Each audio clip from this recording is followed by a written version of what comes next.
आखिर क्यों दिया था लक्ष्मण ने प्रभु श्री राम जी को इतना बड़ा धोखा?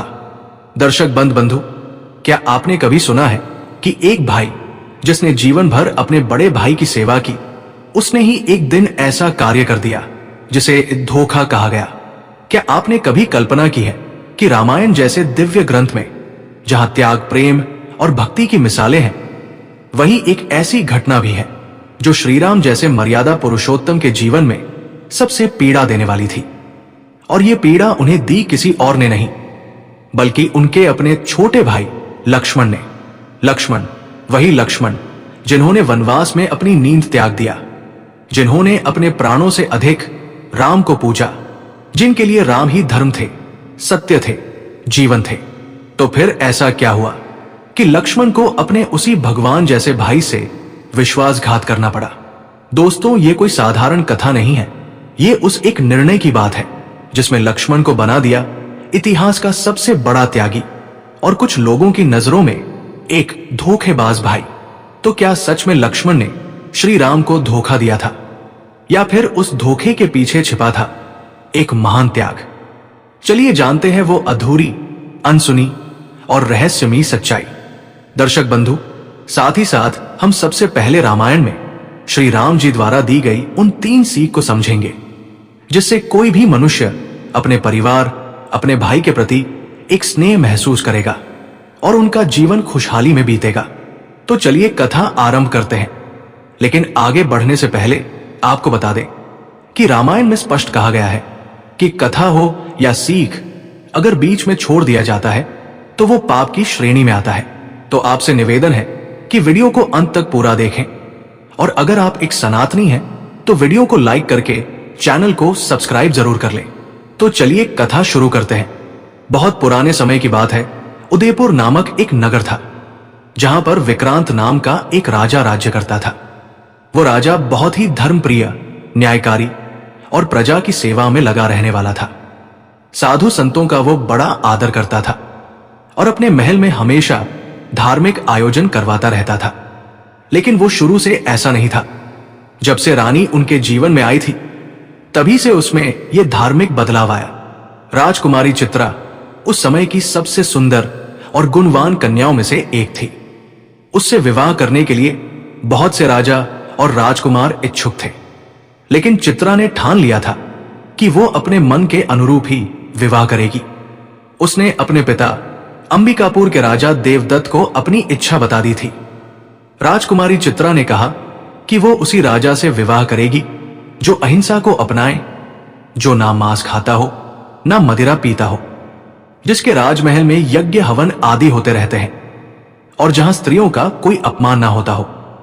चित्रा के अनुसार राजमहल में नृत्यांगनाओं का नृत्य दिखाना स्त्री जाति का अपमान है। वो मानती थी कि नृत्य भले एक कला हो, लेकिन उसे पुरुषों के सामने प्रदर्शित करना एक प्रकार की अन्याय है। स्त्री का नृत्य केवल स्त्रियां ही देखें, यही उचित है। इसी सोच से उसने अपने पिता के महल की रंगशाला को पुरुषों के लिए बंद करवा दिया था। राजा देवदत्त को बेटी की बात माननी पड़ी, लेकिन वो सोच में पड़ गए कि ऐसा राजा मिलेगा कहाँ। उस समय हर राजा के महल में रंगशाला होती थी, जो राजाओं और उनके अतिथियों के मनोरंजन का मुख्य साधन थी। कोई भी ऐसा राजा नहीं था जो इन सब बातों से दूर हो। राजा ने राजकुमारी को समझाया, बेटी, ये जो तुम्हारी शर्तें हैं वो किसी राजा में मिलना कठिन है। ऐसा कोई नहीं जो मांस मदिरा से दूर हो और रंगशाला भी ना हो। केवल कोई सन्यासी ही होगा जो इस तरह का जीवन जीता हो। लेकिन तुम एक राजकुमारी हो, तुम्हारा विवाह किसी सन्यासी से कैसे हो सकता है? ये तो राज्य और कुल दोनों का अपमान होगा। राजकुमारी चित्रा ने विनम्रता से उत्तर दिया, पिताजी, मुझे भी सन्यासी से विवाह करने की इच्छा नहीं है, परंतु जो भी मेरा जीवन साथी बने वो धर्म, संयम और मर्यादा का पालन करने वाला हो, वरना मैं विवाह नहीं करूंगी। कुछ ही दिनों में यह बात चारों दिशाओं में फैल गई कि राजकुमारी चित्रा किस प्रकार के वर की तलाश में है। जब बाकी राजाओं और राजकुमारों ने उसकी शर्तें सुनी तो उन्होंने चित्रा से विवाह का विचार छोड़ दिया। उन्हें लगा कि ऐसी कठोर शर्तों को निभा पाना असंभव है। कोई भी अपने महल की रंगशाला बंद नहीं कर सकता था और ना ही मांस मदिरा से तुरंत दूरी बना सकता था। कई राजाओं ने चित्रा के विवाह प्रस्ताव को यह कहकर अस्वीकार कर दिया कि ऐसी कन्या को तो किसी संत के आश्रम में ही भेज देना चाहिए। कुछ ने तो राजा देवदत्त को यह भी कहलवाया कि अपनी बेटी को किसी सन्यासी से ही ब्याह दे, ये महारानी बनने के योग्य नहीं है। जब ये सब संदेश राजा देवदत्त तक पहुंचे तो वे बहुत दुखी हुए। उन्होंने चित्रा से कहा, बेटी, अब तू या तो अपनी शर्तें छोड़ दे या फिर किसी सन्यासी से ही विवाह कर ले। मैं तुझे 1 वर्ष का समय देता हूं। इस 1 वर्ष में तू अपने लिए योग्य वर खोज सकती है, परंतु 1 साल बाद तेरा विवाह वही होगा जहां मैं तय करूंगा, चाहे तू रोए ही क्यों नहीं। राजकुमारी ने श्रद्धा से पिता को प्रणाम कर कहा, पिताजी, मैं आपका ये आदेश स्वीकार करती हूं और आपने जो 1 वर्ष का समय दिया है वही मेरे लिए सबसे बड़ा वरदान है। 1 वर्ष में बहुत कुछ बदल सकता है। मैं अपने लिए ऐसा जीवन साथी जरूर खोज निकालूंगी जो धर्म और मर्यादा का पालन करता हो। राजकुमारी राजा के यहां से अपने शयन कक्ष में चली गई तथा अपनी प्रिय दासी रंभा से सलाह ली कि मुझे अब क्या करना चाहिए। तब रंभा, जो कि राजकुमारी की दासी के साथ उसकी प्रिय सहेली थी, उसने राजकुमारी से कहा, राजकुमारी, आपकी ये जिद निरर्थक है। कोई भी राजा आपके अनुरूप नहीं मिलेगा। राजा तो रानियों को कठपुतली समझते हैं।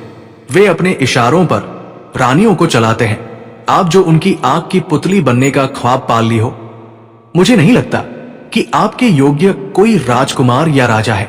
या आप एक काम कर सकती हो, आप पहले किसी राजा से प्रेम कर सकती हो और फिर अपने अनुसार उसे बदलने की सलाह दे सकती हो। दासी ने बताया, राजकुमारी, प्रेम एक बहुत छोटा शब्द है, मगर जब किसी को हो जाता है तो वो उसके अधीन हो जाता है। प्रेम के आगे किसी साम्राज्य की कोई औकात नहीं होती। आप प्रेम से किसी भी राजा को झुका सकती हो और उससे अपनी शर्तें मनवा सकती हो। राजकुमारी को अब समझ में आने लगा कि रंभा के कहने का क्या मतलब है। राजकुमारी कोई शिकार की शौकीन नहीं थी, बल्कि उसे तो शिकार से नफरत थी। फिर भी जंगल में सैर करने का मन बना लिया। वो इस कार्य के लिए रंभा को भी साथ में ले ली।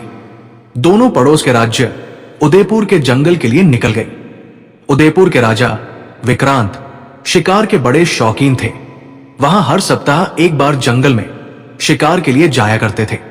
उसी दिन राजा शिकार के लिए निकल गए और जंगल में एक हिरण का पीछा करने लगे।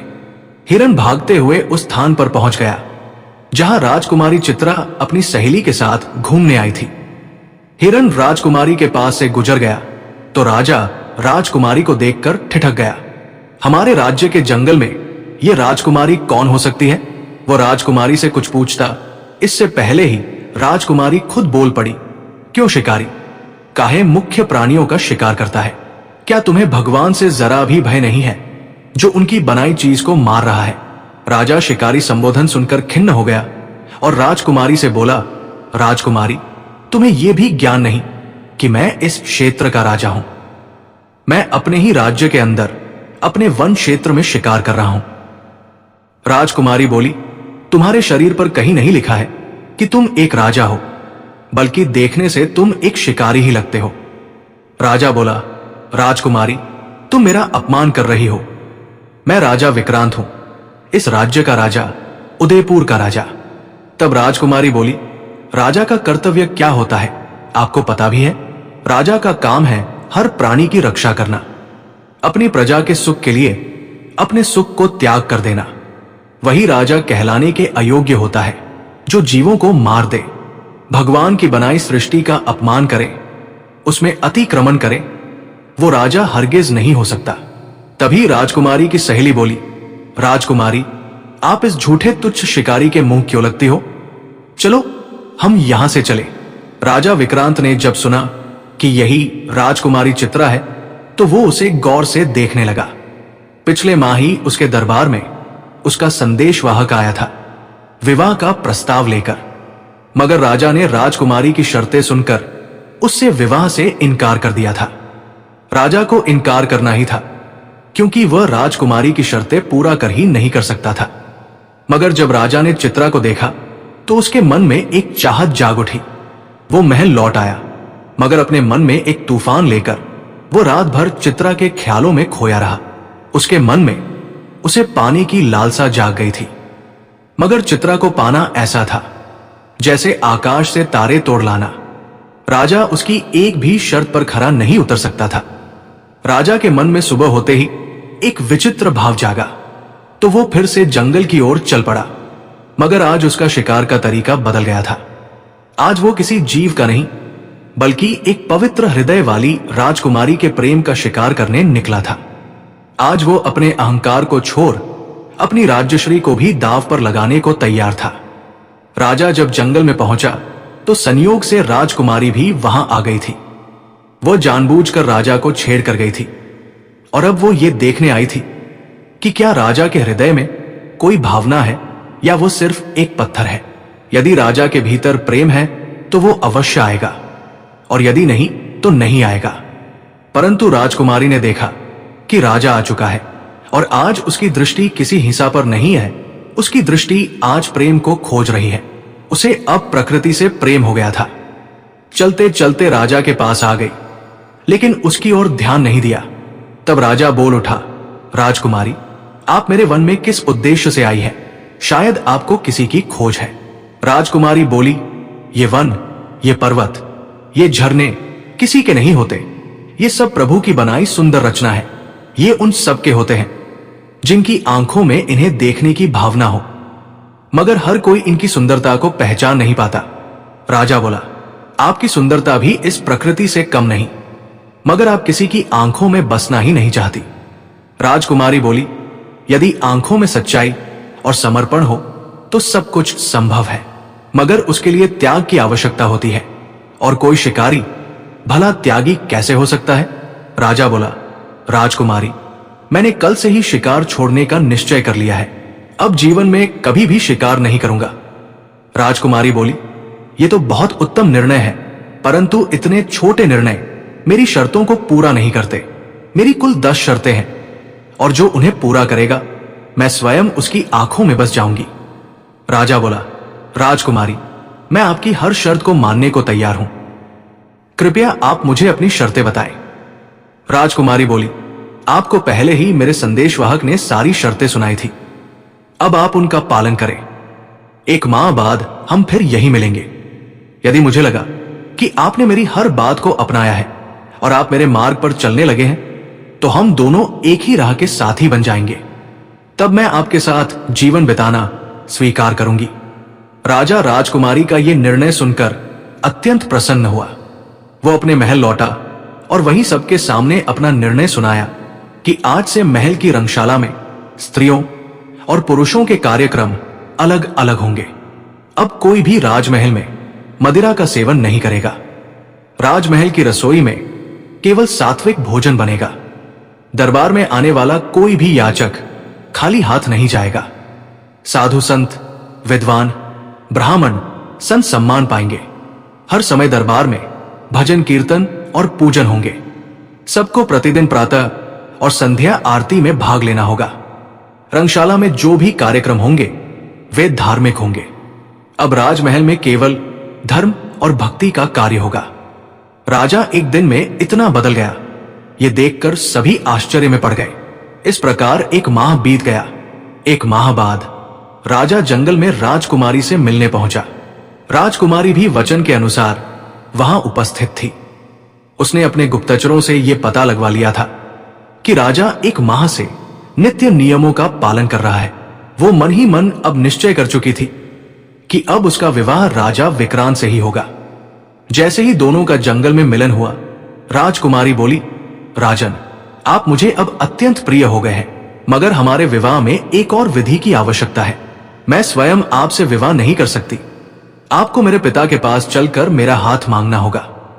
पिता के पूछने पर मैं बस मौन स्वीकृति दूंगी। मैं स्वयं विवाह की बात नहीं कह सकती।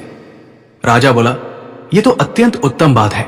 मैं भी आपको किसी छल से नहीं, बल्कि पूरे आदर और सम्मान के साथ अपने जीवन में लाना चाहता हूं।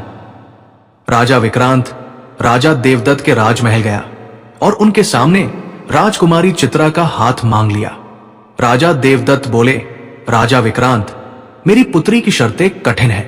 क्या तुम उन्हें पूरा कर चुके हो? राजा विक्रांत ने कहा, राजन, मैंने उन सभी शर्तों को अपनाया है और जीवन भर उनके अनुसार चलने का संकल्प लिया है। राजा ने चित्रा से उसकी राय पूछी। राजकुमारी चित्रा ने भी विवाह को स्वीकार कर लिया। राजा अत्यंत प्रसन्न हुआ। जो चिंता वह चित्रा को लेकर करता था, अब समाप्त हो चुकी थी।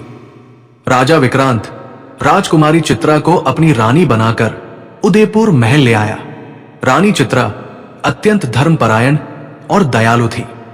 वे साधु संतों को खूब दान दक्षिणा दिया करती थी।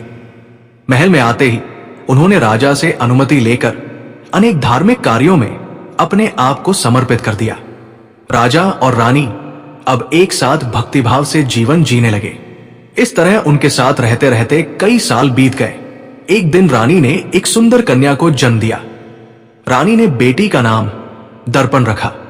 अगले ही वर्ष रानी ने एक राजकुमार को जन्म दिया, जिसका नाम राजा ने विराट रखा। राजकुमार और राजकुमारी दोनों ही बहुत सुंदर थे। समय बीता और दोनों धीरे धीरे बड़े होने लगे। राजकुमारी पूरी तरह अपनी माता यानी रानी जैसी निकली, पर उसमें एक खास गुण था। उसे कुछ नया सीखने की बहुत रुचि थी। वो हर समय कुछ नया करती रहती थी। धीरे धीरे जब राजकुमारी अपने 16वें वर्ष में पहुंची तो रानी ने राजा से कहा, आपको अब राजकुमारी पर भी ध्यान देना चाहिए। वो सयानी हो गई है, उसके विवाह के विषय में भी विचार करना चाहिए। राजा को तो अब भी वो अपनी छोटी बिटिया ही लगती थी, मगर रानी की बातों से राजा की आंखें खुल गई। उसने सोचा, मेरे विवाह को 18 वर्ष हो गए हैं और मैं अपने प्रेम और जीवन की सुख शांति में अपने बच्चों को ही भूल गया हूं। अब तो मुझे राजकुमारी के विवाह की तैयारी कर ही लेनी चाहिए। राजा को अब यह चिंता सताने लगी कि किसी उत्तम कुल के योग्य राजकुमार से अपनी पुत्री का विवाह हो जाए। उसी समय पड़ोस में गुलाबपूर्व राज्य था, जहां का युवराज दर्शन अभी हाल ही में राजगद्दी पर बैठा था। दर्शन के पिता राजा गुलजार राजा विक्रांत के पुराने परम मित्र हुआ करते थे, पर जब से राजा विक्रांत ने मांस मदिरा का त्याग कर धर्म के मार्ग पर चलना शुरू किया, उनके संबंधों में दूरी आ गई थी। दोनों में कोई बैर नहीं था, बस अब साथ आना जाना नहीं होता था। हाल ही में एक दुर्घटना में राजा गुलजार घायल हो गए थे और फिर कुछ समय बाद उन्होंने शरीर त्याग दिया। तब युवराज दर्शन ने ही राज्य का भार संभाला। राजा विक्रांत ने उससे संपर्क साधा और कहा, तुम्हारे पिता मेरे परम मित्रों में से एक थे, अब भी नहीं रहे तो हमारी मित्रता का संबंध अब तुम्हारे साथ जुड़ना चाहिए। यह तभी संभव है जब हम एक संबंध और जोड़े। मैं चाहता हूं कि मेरी राजकुमारी दर्पण का विवाह तुम्हारे साथ हो। राजा दर्शन ने आदर से कहा, महाराज, जब आप मेरे पिता के मित्र हैं तो मेरे लिए पिता तुल्य है। आपकी आज्ञा मेरे लिए पवित्र है। मैं विवाह प्रस्ताव स्वीकार करता हूं, परंतु मुझे 1 वर्ष की अवधि दीजिए। अभी मैं पिताजी के वियोग में हूं और शोक से बाहर आने के लिए समय चाहिए। राजा विक्रांत ने कहा, तुम्हारी भावना बहुत पवित्र है। तुम एक संस्कारी पुत्र हो। मैं तुम्हारे निर्णय से सहमत हूं। 1 वर्ष के बाद हम विवाह कर लेंगे। राजा विक्रांत निश्चिंत होकर महल लौट आए। अब दर्शन भी वर्ष के बीतने की प्रतीक्षा करने लगे कि कब समय आए और वो राजकुमारी दर्पण को अपने महल की रानी बनाए। राजा के मंत्री राठी ने सलाह दी, महाराज, ऐसे अवसर में शुभ अशुभ नहीं देखा जाता। एक राजकुमारी स्वयं आपको वरण करने को तैयार है तो इससे बड़ा पुण्य और क्या होगा। माना कि राजा गुलजार के वियोग का दुख बहुत गहरा है, पर इसका अर्थ ये नहीं कि हम धर्म और शुभ कार्यों को रोकते रहे। राजा दर्शन ने उत्तर दिया, मंत्री जी, आपकी बात सत्य है, परंतु मैं अपनी माता को दुख नहीं दे सकता। जब तक माता आज्ञा नहीं देंगी मैं कोई निर्णय नहीं लूंगा। माता ने अब भी कहा है कि अभी विवाह का समय नहीं है, इसलिए मैं उनका सम्मान करते हुए प्रतीक्षा करूंगा। उधर राजकुमारी दर्पण को कुछ नया सीखने की लगन में तंत्र मंत्र सीखने की इच्छा होने लगी। रानी चित्रा ने राजकुमारी को समझाया, बेटिया, तुम्हें इन बातों में नहीं पड़ना चाहिए। तुम एक राजकुमारी हो, तांत्रिक नहीं। परंतु राजकुमारी अपनी जिद पर अड़ी रही। तब राजा ने कहा, मैं किसी सिद्ध संत से संपर्क करता हूं। जंगल में वृंदावन नाम के एक महान संत निवास करते थे। वे सिद्ध महात्मा थे जो अनेक शक्तियों के ज्ञाता थे और तंत्र मंत्र में निपुण थे, पर उन्होंने कभी अपनी शक्तियों का दुरुपयोग नहीं किया। वे सच्चे संत की भांति एकांत में रहते थे और इन सब विद्याओं को छुपाकर रखते थे। वे जंगल के मध्य आश्रम बनाकर भजन पूजन और साधना में लगे रहते थे। तभी एक दिन एक व्यक्ति वन में भटकता हुआ उनके आश्रम आ पहुंचा और महात्मा से शरण मांगी। महात्मा ने उसे अपने आश्रम में दैनिक कार्यों के लिए रख लिया। वो जंगल से लकड़ी, फल और फूल लाकर महात्मा की सेवा करता था। महात्मा के आश्रम में 2 गायें थी। उन्हें वह चढ़ा लाता और सुबह शाम उनका दूध भी निकालता था। फिर वो महात्मा के चरणों की सेवा करता, उनके हाथ पैर दबाता, यहां तक कि उनके सो जाने पर उन्हें पंखा से हवा देते रहता। वो 7 वर्षों तक निरंतर महात्मा की सेवा करता रहा। महात्मा उसकी सेवा से अत्यंत प्रसन्न हो गए। महात्मा के मन में कोई छल कपट नहीं था। वे कभी किसी पर नाराज भी हो जाते तो तुरंत ही शांत हो जाते हैं। उनका स्वभाव 5 वर्ष के बच्चे जैसा सरल और निर्मल था। वे उस सेवक पर बहुत प्रसन्न हुए और बोले, तू आज जो चाहे मुझसे मांग ले, मैं तुझे मना नहीं करूंगा। तूने जितनी सेवा की है इतनी किसी भी शिष्य ने अपने गुरु की नहीं की होगी। मैं तुझे उतना दूंगा जितना कोई गुरु अपने शिष्य को नहीं देता। तब वो व्यक्ति बोला, यदि आप मुझसे प्रसन्न हैं तो मुझे अपने समान ही संपूर्ण विद्या प्रदान कीजिए, सारी सिद्धियां दीजिए, तंत्र मंत्र की संपूर्ण विद्या दीजिए। महात्मा ने उसे 1 माह में ही सारा ज्ञान दे दिया और बोले, इसका कभी दुरुपयोग मत करना, इसका प्रयोग सदा अच्छे कार्यों के लिए ही करना। एक बात का ध्यान रखना, यहां से थोड़ी दूरी पर एक गुफा है। उस गुफा में एक तालाब है जो बहुत ही खतरनाक है। उसके जल में ऐसी शक्ति है कि यदि वह किसी पर गिर जाए तो उसकी सारी सिद्धियां समाप्त हो जाती है। मगर उस तालाब के पास केवल वही जा सकता है जो धार्मिक हो, ब्रह्मचर्य का पालन करता हो। इसलिए तुम कभी भी गलत मार्ग पर मत चलना। महात्मा को यह ज्ञात नहीं था कि वो व्यक्ति वास्तव में एक धूर्त डाकू था। उसकी नजर राजा विक्रांत की रानी पर लगी थी, लेकिन अब जब रानी की पुत्री राजकुमारी सयानी हो चुकी थी तो वो उसे पाने की चाह में महात्मा के पास रहकर सेवा कर रहा था। जब उसे सिद्धियां प्राप्त हो गई तो उसे महात्मा वृंदावन से ही सबसे बड़ा खतरा महसूस होने लगा। उसने सबसे पहला तंत्र प्रयोग महात्मा पर ही कर दिया। उसने उन्हें एक सियार बना दिया और उस पहाड़ी की गुफा के द्वार पर उन्हें तैनात कर दिया। उसने महात्मा को धमकाया, मूर्ख, यदि ठीक से पहरा नहीं दिया तो तुझे पत्थर का बना दूंगा। महात्मा अब पछता रहे थे, मैंने बहुत बड़ी भूल की। बिना परखे, बिना ध्यान लगाए मैंने अपनी सारी सिद्धियां एक दुष्ट को दे दी। यदि एक बार भी ध्यान से देख लिया होता तो ये दिन नहीं आता। अब महात्मा सियार बनकर गुफा के द्वार पर पहरा देने लगे। उधर वो डाकू जब शक्तियों से पूर्ण हो गया तो उसने अपने एक साथी को बुला लिया और उसे भी सारी सिद्धियां सिखा दी। अब दोनों की इच्छा राजकुमारी को पाने की हो चुकी थी। वे दोनों राजा के दरबार में आए। दरबार में जब महात्मा के वेश में उन्हें देखा गया तो राजा और रानी ने श्रद्धा से उनका स्वागत किया।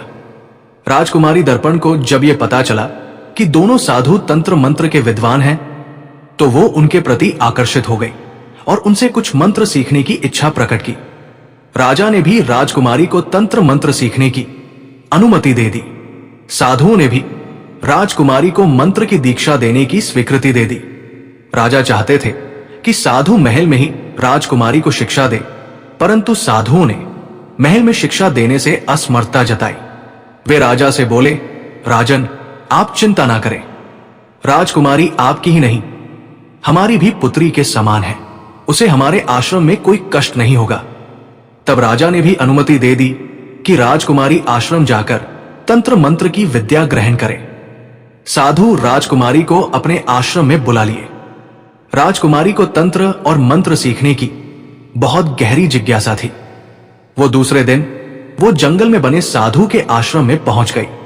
वहां साधु और उसका गुरु दोनों वही थे। राजकुमारी ने साधु से मंत्र सिखाने का आग्रह किया तो साधु ने उसे अपनी कुटिया में बैठने को कहा। राजकुमारी निसंकोच कुटिया के अंदर गई तो वो अंदर का दृश्य देखते रह गई। कुतिया लोहे की चादर से बहुत मजबूत बनी थी। उसमें लोहे के मोटे दरवाजे बने थे। राजकुमारी ने तो सुन रखा था कि साधु की कुटिया घास फूस की बनी होती है, परंतु यहां तो बहुत मजबूत घर और दरवाजा बना है।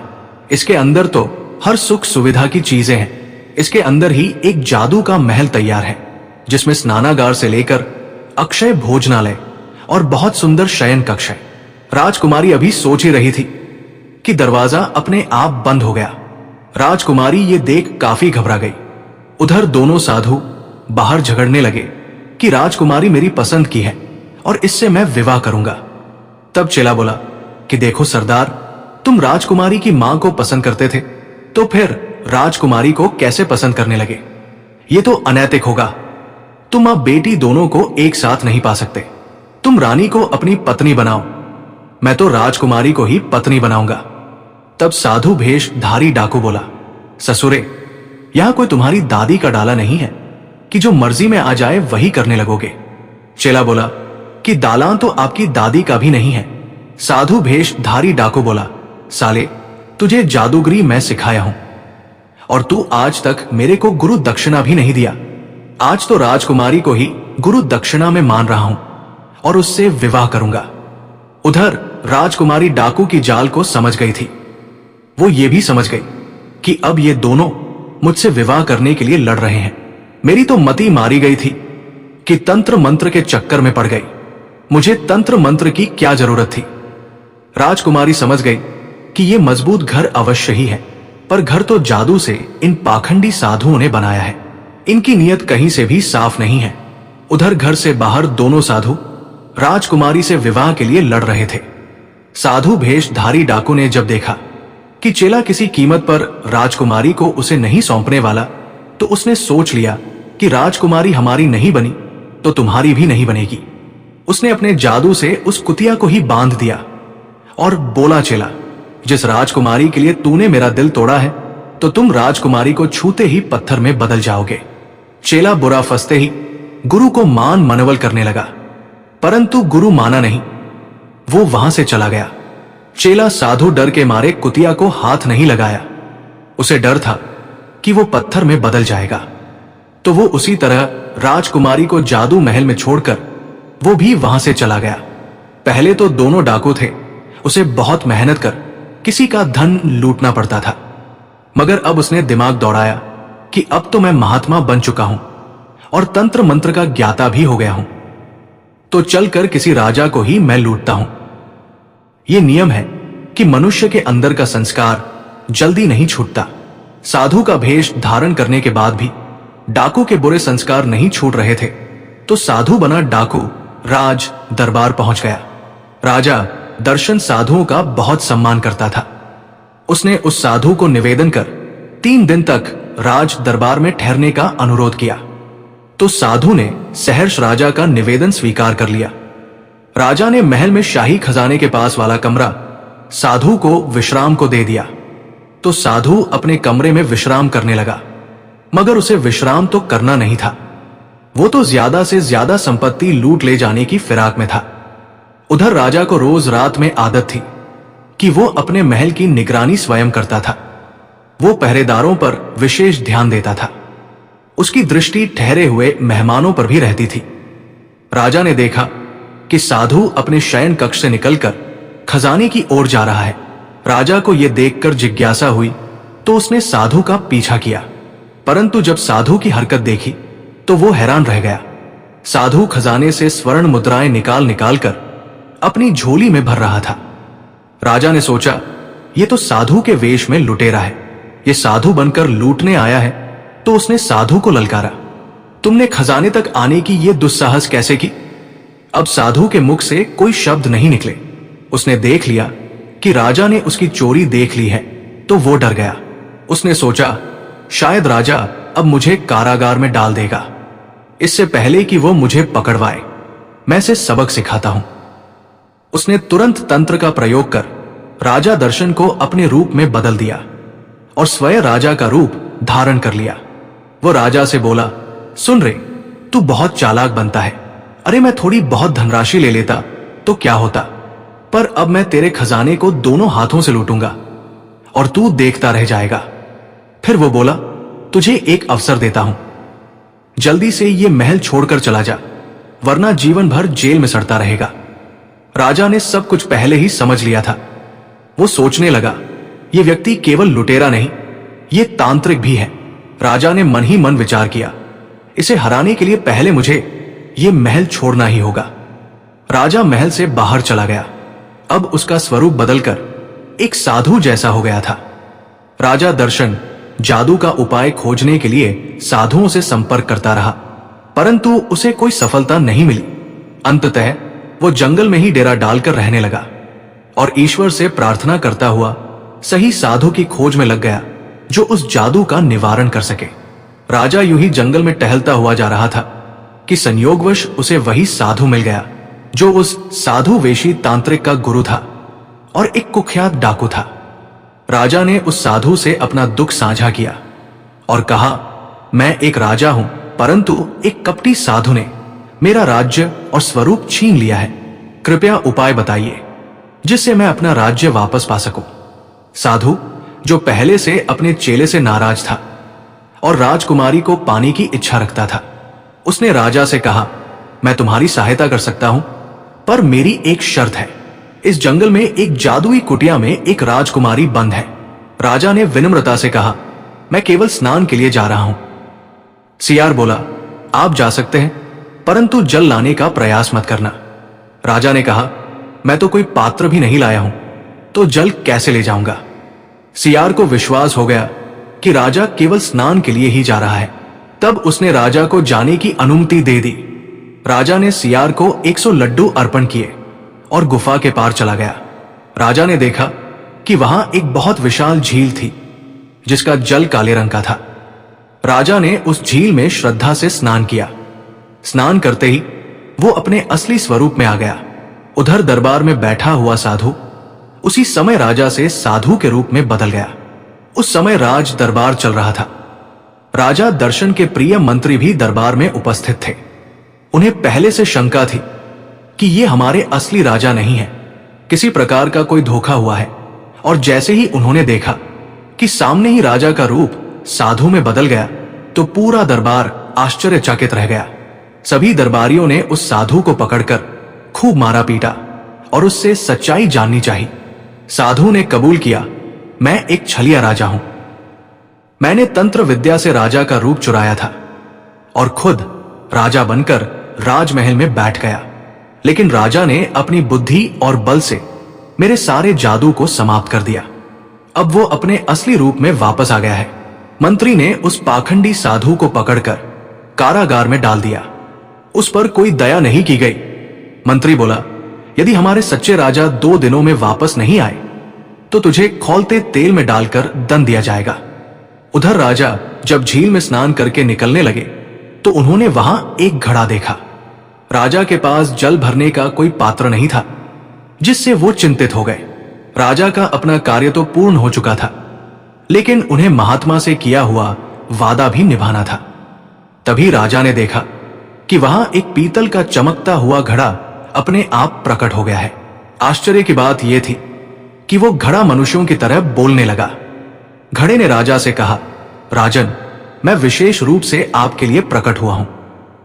आप मेरे भीतर इस झील का पवित्र जल भर लीजिए। जिस किसी पर भी आप ये जल छिड़के देंगे वो अपने असली रूप में आ जाएगा। आप संकोच मत कीजिए, किसी की बात में मत आइए। सबसे पहले आप ये जल से उस सियार पर छिड़काव करिए, वो आपको आगे का मार्ग बताएगा। आप उसे कोई साधारण जीव समझने की भूल मत करना। राजा ने घड़े की बात मान ली और उसमें झील का पवित्र जल भर लिया। फिर वो गुफा के द्वार की ओर बढ़ा। जैसे ही वो गुफा के दरवाजे पर पहुंचा, उसने घड़े में से थोड़ा जल से निकाला और सियार पर छिड़क दिया। सियार उसी क्षण एक सिद्ध संत के रूप में परिवर्तित हो गया। राजा ने संत को हाथ जोड़कर प्रणाम किया और विनम्रता से पूछा, महाराज, आप तो एक महान तपस्वी हैं, फिर ऐसा अपमानजनक हाल किसने किया? संत ने शांत स्वर में उत्तर दिया, वत्स, मेरा नाम वृंदावन है। मैं इस वन में एक छोटी सी कुटिया में साधना करता था। एक दिन एक व्यक्ति मेरे पास आया और आश्रय मांगा। मैंने उसे प्रेम पूर्वक स्थान दिया। वो पूरे मन से मेरी सेवा करता रहा। मैं एक दिन उसकी सेवा से बहुत प्रसन्न हो गया और बिना जांचे परखे उससे कह दिया कि जो चाहे मांग ले। उसने मेरी सभी सिद्धियां मांग ली। जब मैंने ध्यान लगाकर देखा तो जाना कि वो एक ठग और डाकू है। मैं उस पर कोई तंत्र कर पाता उससे पहले ही वो मुझे सियार बना चुका था और इस गुफा की रखवाली में लगा दिया था। उसने चेतावनी दी थी कि यदि मैं कभी झील में स्नान कर अपने असली रूप में लौटने की कोशिश करूंगा तो वो मुझे पत्थर का बना देगा। इस डर से मैं वर्षों से पहरा दे रहा था। परंतु राजन, अब आपको शीघ्र एक कार्य करना होगा। जैसे ही वो झूठा साधु आपके सामने आए उस पर यह जल छिड़क दीजिए। वो अपनी सारी तांत्रिक विद्या भूल जाएगा और वो अब आपका या किसी और का कोई अहित नहीं कर पाएगा। आप उसे बलपूर्वक बंदी बना सकते हैं, परंतु यदि आपने थोड़ी सी भी देर की तो वो आपको मार डालने में भी संकोच नहीं करेगा। राजा बोला, किंतु गुरुदेव, मैंने उसे ये वचन दिया है कि मैं उसका विवाह राजकुमारी से कराऊंगा। मैं एक राजा हूं और मैंने प्रतिज्ञा की है कि कभी किसी से झूठ नहीं बोलूंगा और किसी के साथ छल नहीं करूंगा। यदि मैं अपने वचन से पीछे हटता हूं तो ये तो विश्वासघात होगा। महात्मा बोले, राजन, सज्जनों से किया गया वचन वचन होता है, परंतु दुष्ट और कपटी से किया गया वचन कोई बंधन नहीं होता। ऐसे दुष्ट के साथ छल करना भी अधर्म नहीं कहलाता। राजन, ये 5 स्थान ऐसे हैं जहां झूठ बोलना और वचन से हटना भी धर्म ही माना जाता है। पहला, जब सामने वाला धूर्त हो। अगर आप ऐसे व्यक्ति से सत्य बोले तो सत्य की हार होती है। ऐसे में चालाकी करना ही धर्म है। दूसरा, वेश्या से। यदि आप वेश्या से सच्चाई बोले तो वो उसका मूल्य नहीं समझेगी। वहां दिखावा ही सही राह होती है। तीसरा, कन्या के विवाह में।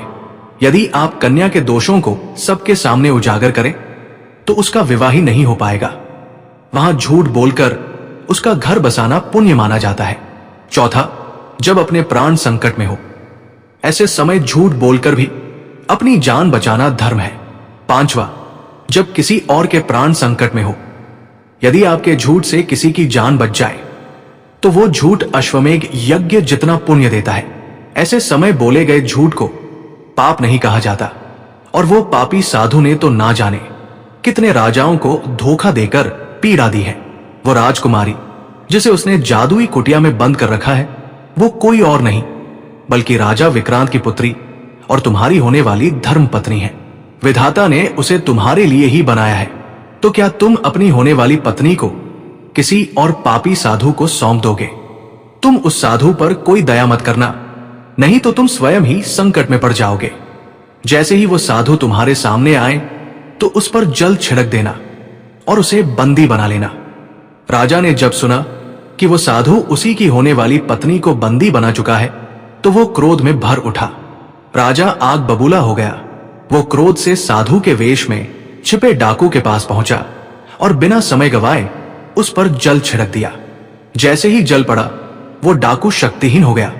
वो राजा पर चिल्लाया, अरे मूर्ख राजा, तूने ये क्या कर डाला? मैं तुझे जलाकर भस्म कर दूंगा। मैंने तुझे जो कार्य सौंपा था तूने वो नहीं किया। लगता है तेरा भी मन अब राजकुमारी पर आ गया है। अभी तुझे जला डालूंगा। पर राजा जान चुका था कि अब वो अपनी शक्ति खो चुका है। उसने डाकू को पकड़कर खूब पीटा, फिर उसके हाथ पैर बांध दिए और उसे घसीटते हुए एक पेड़ से बांध दिया। राजा बोला, ये तो केवल आरंभ है, असली कथा तो अब शुरू होगी। मैं तुम्हारे हाथ पैर कटवाकर फिर तुम्हें सूली पर चढ़ा दूंगा। राजा के तेज तेवर देखकर वो डाकू गिड़गिड़ाने लगा, दया की भीख मांगने लगा। लेकिन राजा ने एक रस्सी में बांधकर उसे अपने साथ ले लिया। राजा उस महात्मा के साथ उस कुतिया की ओर गया जहां राजकुमारी को बंद किया गया था। जैसे ही राजा ने जल छिड़का वो जादुई कुतिया तत्काल लुप्त हो गई। अब राजकुमारी दर्पण स्वतंत्र हो चुकी थी। उसने राजा को नम्रता से धन्यवाद दिया। तब महात्मा ने मुस्कुराकर बताया, बेटी, यही राजा दर्शन है, तुम्हारे होने वाले पति। ये सुनते ही राजकुमारी लज्जा से झुक गई, क्योंकि उसके पिता पहले ही राजा दर्शन से उसका विवाह तय कर चुके थे। उधर राजा को उसके बहुत से गुप्तचर और सैनिक फिर से मिल गए। राजा ने उस नकली साधु को अपने दरबार में भिजवा दिया। राज्य में राजा के कुशल होने की खबर से प्रसन्नता की लहर दौड़ गई। राजा दर्शन राजकुमारी को साथ लेकर राजा विक्रांत के दरबार पहुंचे और राजकुमारी को उनके सुपुर्द किया।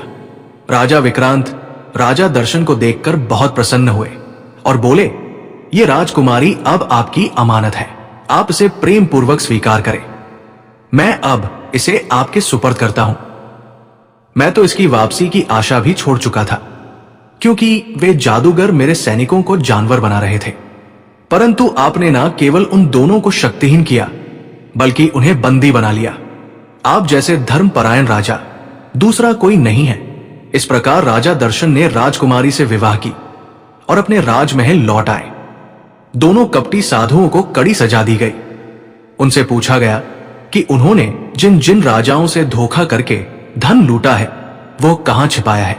दोनों ने जंगल के भीतर छिपे धन का स्थान बता दिया। राजा ने सभी पीड़ित राजाओं को आमंत्रित कर उनके धन उन्हें लौटा दिए। अब सभी पड़ोसी राजा राजा दर्शन के परम मित्र बन गए।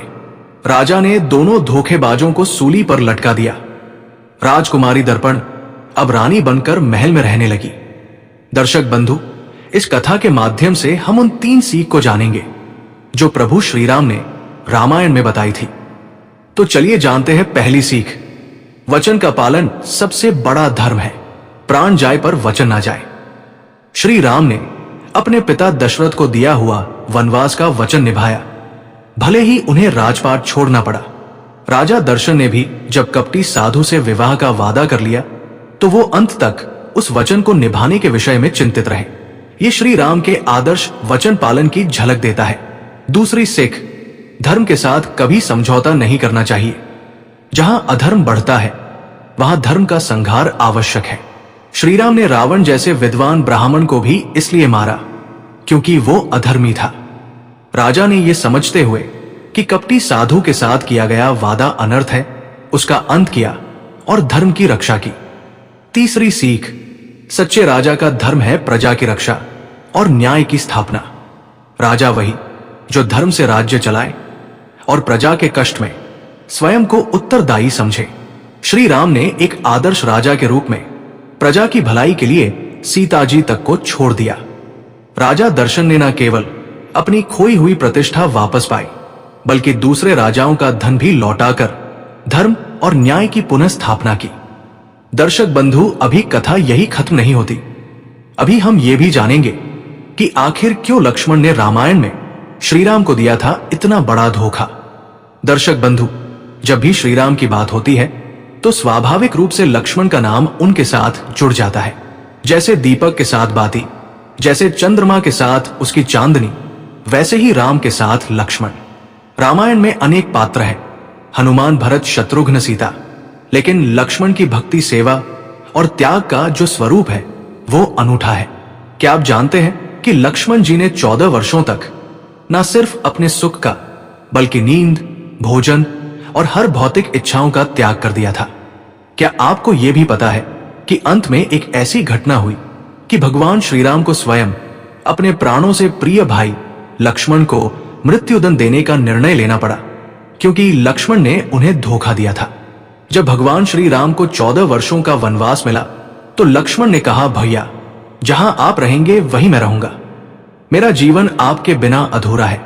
और तब से शुरू हुआ उनका तपस्वी जीवन वनवास में। जब भगवान श्री राम विश्राम करते तब लक्ष्मण रात्रि भर पहरा देते। उन्होंने 14 वर्षों तक एक रात भी आंखें पूरी तरह नहीं बंद की। वे स्वयं शेषनाग के अवतार थे, लेकिन इस पृथ्वी पर उन्होंने ये तपस्या की केवल अपने आराध्य भाई के लिए। राम उन्हें फल देते थे, लेकिन लक्ष्मण उसे नहीं खाते थे। वे उसे अदृश्य रूप से अयोध्या भेज देते थे, क्योंकि राम ने कभी आदेश नहीं दिया था कि ये फल खाना है, बस उन्होंने दे दिया था।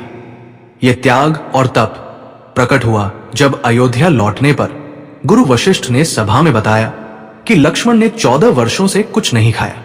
राम चकित रह गए, मैंने तो स्वयं उसे फल दिए थे। वे कहा गए। लक्ष्मण ने राम को वहां ले जाकर दिखाया जहां वे फल रखे थे। गणना की गई तो कुछ फल कम निकले। राम ने पूछा, ये फल कहां गए? लक्ष्मण बोले, भैया उस दिन आपने खुद कुछ नहीं खाया था और ना ही मुझे दिया था। जब पिताजी की मृत्यु का समाचार मिला, जब सीता माता का हरण हुआ, जब आपने शोक किया, तो मैं कैसे खा सकता था? मेघनाद को मारने की एक ही शर्त थी, वो योद्धा जिसने 14 वर्षों तक कुछ ना खाया हो और किसी स्त्री का मुख ना देखा हो। लक्ष्मण सीता माता के केवल देखते थे और भूखे रहते थे, तभी वे मेघनाद का वध कर सके। एक दिन यमराज श्रीराम से मिलने आए और कहा, मुझे आपसे गुप्त बात करनी है और यदि कोई इस वार्ता में बाधा डाले तो उसे मृत्युदंड देना होगा। राम ने वचन दिया और लक्ष्मण को पहरे पर रखा। तभी दुर्वासा ऋषि आ पहुंचे। उन्होंने मिलने की हट की। लक्ष्मण को मजबूरी में श्रीराम के पास जाना पड़ा। राम को भारी संकट में डाल दिया गया क्योंकि वचन निभाना था। लेकिन मृत्युदंड अपने प्राणों से प्रिय भाई को कैसे श्रीराम दे सकते थे? गुरु वशिष्ठ ने बताया कि अपनों का त्याग ही मृत्युदंड के समकक्ष होता है। राम ने भारी हृदय से कहा, लक्ष्मण, अब मुझे तुम्हें अपने से दूर करना होगा। लक्ष्मण ने उत्तर दिया, यदि आपसे दूर जाना है तो मैं जीकर क्या करूंगा? और फिर लक्ष्मण चले गए सरयू नदी के तट पर। उन्होंने प्रभु राम को प्रणाम किया और जल समाधि ले ली। लक्ष्मण के जाने के बाद श्रीराम एकदम शून्य हो गए। उस दिन उन्होंने अपने अंतिम कार्यों की योजना बनाई। राज्य को भरत को सौंपा, सीता माता की स्मृति में अश्वमेध यज्ञ किया और एक दिन स्वयं सरयू नदी की ओर बढ़े। उन्होंने प्रभु विष्णु रूप में शरीर का त्याग किया। प्राण जाए पर वचन ना जाए। श्रीराम ने दिखाया कि वचन कितना मूल्यवान है। लक्ष्मण ने अपने जीवन से सेवा और त्याग की परिभाषा गढ़ दी। धर्म, भक्ति और वचन के इस गूढ़ रहस्य को जिसने भी समझा, उसका जीवन सफल हो गया। ये कथा केवल रामायण का एक प्रसंग नहीं, बल्कि जीवन की सबसे बड़ी सीख है। जो अपने वचनों के लिए जीते हैं वही सच्चे अर्थों में महान कहलाते हैं। मित्रों, इस कथा से हमने सीखा कि सच्चा प्रेम, त्याग, सेवा और धर्म वही है जो बिना कहे निभाया जाए। जिस प्रकार लक्ष्मण ने 14 वर्षों तक बिना आदेश के त्याग किया, वो आज भी हर भक्त के लिए आदर्श है। इसलिए कहते हैं, रघुकुल रीति सदा चली आई, प्राण जाए पर वचन ना जाए। अब आपसे निवेदन है कि इस ज्ञान को औरों तक पहुंचाएं। वीडियो को शेयर करें और हमारे चैनल को सब्सक्राइब करना ना भूलें। प्यार से बोलिए राधे राधे। जय श्री कृष्ण, जय श्री राधे कृष्ण।